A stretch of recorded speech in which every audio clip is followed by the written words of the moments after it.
Ravi Prakash Siliconandhra hospital Kuchipudi super speciality వైద్య సేవలు పూర్తిగా ఉచితం. ఆంధ్రప్రదేశ్లో గత 2 రోజుల నుంచి కురుస్తున్న వర్షాలు రాష్ట్రాన్ని మొత్తం అతలాకుతలం చేస్తున్నాయి. ఎక్కడికక్కడ కొండవాగులు పొంగి పొర్లుతున్నాయి. జలాశయాలన్నీ నిండు కొండల్లా తయారయ్యి ఎక్కడికక్కడ నీరంతా కూడా ప్రాజెక్టులకు వచ్చి చేరుతూ ఉంది. ప్రస్తుతం మనం ఏలూరు జిల్లా జంగారెడ్డిగూడలో ఉన్నటువంటి కొంగవారిగూడెం గ్రామంలో ఉన్నటువంటి ఎర్రకాలువ జలాశయం ఉద్యమం మనం చూడొచ్చు విజువల్స్లో.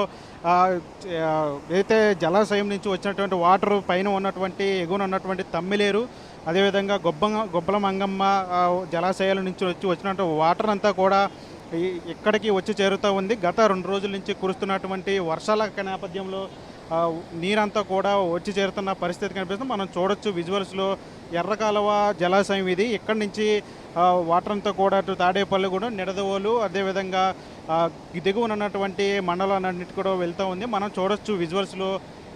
4 గేట్లు కూడా ఎత్తివేశారు అధికారులు. ఎత్తివేసి నీటిని మొత్తం కూడా విడుదల చేస్తున్న పరిస్థితి కనిపిస్తూ ఉంది. ప్రస్తుతం మనం విజువల్స్ చూడొచ్చు. వాటర్ ఎంత ఉధృతంగా వరద నీరంతా కూడా ఎంత ఉధృతంగా అటు ప్రవహిస్తూ ఉందో మనం చూడొచ్చు విజువల్స్లో. ఈ జలాశయంలోకి వచ్చిన నీరంతా కూడా ఈ 4 గేట్ల ద్వారా అధికారులు విడుదల చేశారు. వరద ఉధృతి పెరగడంతో జలాశయాల నుంచి వచ్చినటువంటి నీరంతా కూడా ఇక్కడ ప్రాజెక్టుల మీద పడటంతో ఒక్కసారిగా ఇక్కడికి భారీ ఎత్తున నీరు వచ్చి చేరింది నేపథ్యంలో అధికారులు ఎప్పటికప్పుడు అప్రమత్తమయ్యి దీనికి సంబంధించిన నీటిని అంతా కూడా కిందకి విడుదల చేస్తున్న పరిస్థితి కనిపిస్తుంది. మనం చూడొచ్చు విజువల్స్లో. ఇప్పటికీ ఇదంతా నిండు కొండలాగా తయారైందని చెప్పొచ్చు ఇక్కడ. ఎందుకంటే ఈ ఎర్రకాలువ జలాశయానికి సంబంధించి ఇక్కడ గేట్లలో కూడా కొంత మరమ్మతులు కావాల్సినటువంటి అవసరం ఉంది. ఎందుకంటే గేట్లకు సంబంధించి పూర్తిగా సరిగ్గా పనిచేయనటువంటి పరిస్థితి కూడా ఉంది.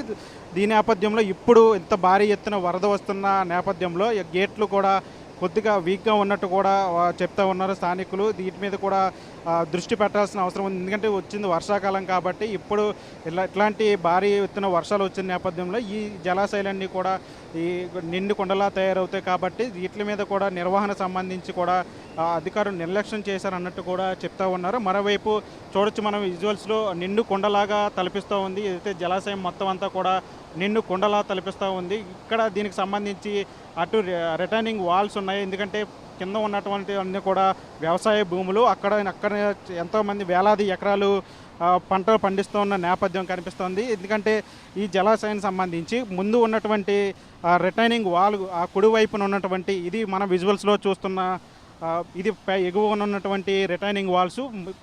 దీనికి కింద కూడా ఈ జలాశయానికి కింద కూడా రిటైనింగ్ వాల్స్ నిర్మించారు గతంలో. అయితే కుడివైపున ఉన్నటువంటి రిటైనింగ్ వాల్లో లోపాలు ఉన్నాయి. అక్కడ అది గత ప్రభుత్వంలో అటు రిటైనింగ్ వాల్కి సంబంధించి కొట్టుకుపోయిన పరిస్థితి. ఆ వాటర్ అంతా కూడా చుట్టుపక్కల ఉన్నటువంటి వ్యవసాయ భూముల మీద పడటంతో అక్కడ పంట పొలాలన్నీ మునిగిపోయిన పరిస్థితి కనిపిస్తుంది. ఈ మధ్య కాలంలో ఎప్పుడు కూడా గత 2-3 ఏళ్లలో ఎప్పుడు కూడా ఇంత వరద ఉధృతి రాలేదని చెప్పాలి. ఎందుకంటే ఇప్పుడు ఇంత వరద ఉధృతి వచ్చిన నేపథ్యంలో అటు కింద ఉన్నటువంటి దిగువన ఉన్నటువంటి వ్యవసాయ భూములన్నీ కూడా మునిగిపోయిన పరిస్థితి కనిపిస్తుంది.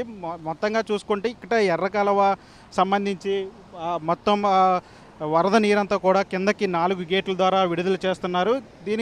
నీటి మట్టానికి సంబంధించి ఈ జలాశయానికి సంబంధించి ప్రాజెక్టు సంబంధించి నీటి మట్టం 83.50 మీటర్లుగా ఉంది. ఇప్పుడు వచ్చినటువంటి నీరు 82 మీటర్లకు పైగానే వచ్చి నీరు చేరుతున్న నేపథ్యంలో దీనికి సంబంధించి నీటినంతా కూడా విడుదల చేస్తున్నారు అధికారులు.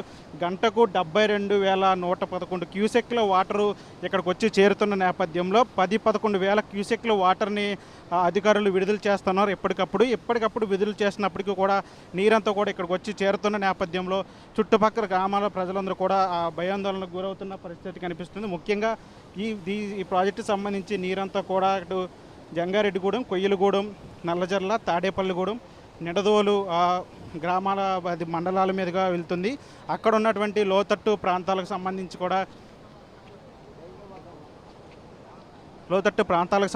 కూడా అటు గ్రామస్తులందరూ కూడా ఆందోళన వ్యక్తం చేస్తున్న పరిస్థితి కనిపిస్తూ ఉంది.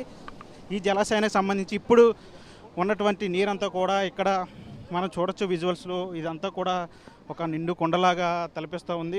ఇక్కడ భారీ ఎత్తున అటు తమ్మిలేరు, అదేవిధంగా గొబ్బల మంగమ్మ జలాశయాలకు సంబంధించిన నీరంతా కూడా ఇక్కడికి వచ్చి చేరుతున్న నేపథ్యంలో ఇదంతా కూడా ఒక నిండు కుండలాగా తలపిస్తుందని చెప్పాలి. మనం చూడొచ్చు విజువల్స్లో. అంటే ఎప్పుడూ లేనటువంటి వరద ఇప్పుడు వచ్చిందనే చెప్పాలి. అటు చుట్టుపక్కల ఉన్నటువంటి ప్రాంతాలు కూడా మునిగిపోయిన పరిస్థితి కనిపిస్తుంది. ఓవరాల్గా దీనికి సంబంధించి జలాశయానికి సంబంధించి ఏదైతే ఈ ఎర్ర కాలువ ప్రాజెక్టుకి సంబంధించి ఇప్పటికీ పూర్తిగా ఇక్కడ వరద నీరు వచ్చి చేరుతున్న నేపథ్యంలో ఎప్పటికప్పుడు అధికారులు అప్రమత్తమయ్యి నీటిని కిందకి విడుదల చేస్తున్న పరిస్థితి కనిపిస్తుంది. మనం ఇప్పటికీ నిన్నటి నుంచి కూడా వర్షాలు ఎడతెరిపి లేకుండా కూడా పడుతున్న నేపథ్యంలో ఈ ఎర్ర కాలువ జలాశయానికి పెద్ద ఎత్తున నీరు వచ్చి చేరుతుంది.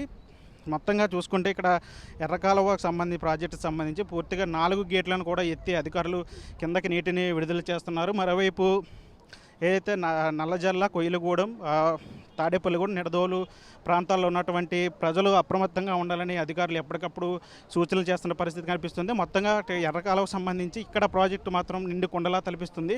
అయితే గేట్లకు సంబంధించి కొద్దిగా మరమ్మతులు చేయాల్సిన నేపథ్యంలో ఎప్పుడు ఏం జరుగుతుంది అనేది అయితే ఇక్కడ స్థానికంగా చుట్టుపక్కల ఉన్నటువంటి ప్రజలు కూడా భయాందోళన వ్యక్తం చేస్తున్నారు. దిగువన ఉన్నటువంటి లోతట్టు ప్రాంతాల్లో ప్రజల్ని సురక్షిత ప్రాంతాలకు తరలిస్తూ ఉన్నారు. మొత్తంగా ఈ 2 రోజుల వర్షాలకు సంబంధించి ఇప్పటికే ప్రాజెక్టులన్నీ కూడా నిండు కొండను తలపిస్తున్నాయి. దీనికి సంబంధించి అధికారులు కూడా ఎక్కడికక్కడ చర్యలు తీసుకున్న నేపథ్యంలో ప్రజలు కూడా అప్రమత్తంగా ఉండాలని చెప్పి అధికారులు అదేవిధంగా నాయకులు కూడా సూచిస్తున్న పరిస్థితి కనిపిస్తుంది. వీడియో మన ఆర్టీవీ జంగారెడ్డి గురించి. మరిన్ని వీడియోస్ కోసం ఛానల్ ని సబ్స్క్రైబ్ చేయండి. లేటెస్ట్ అప్డేట్స్ కోసం వాట్సాప్ ఛానల్ ని ఫాలో చేయండి. అండ్ లింక్ డిస్క్రిప్షన్ లో ఉంది.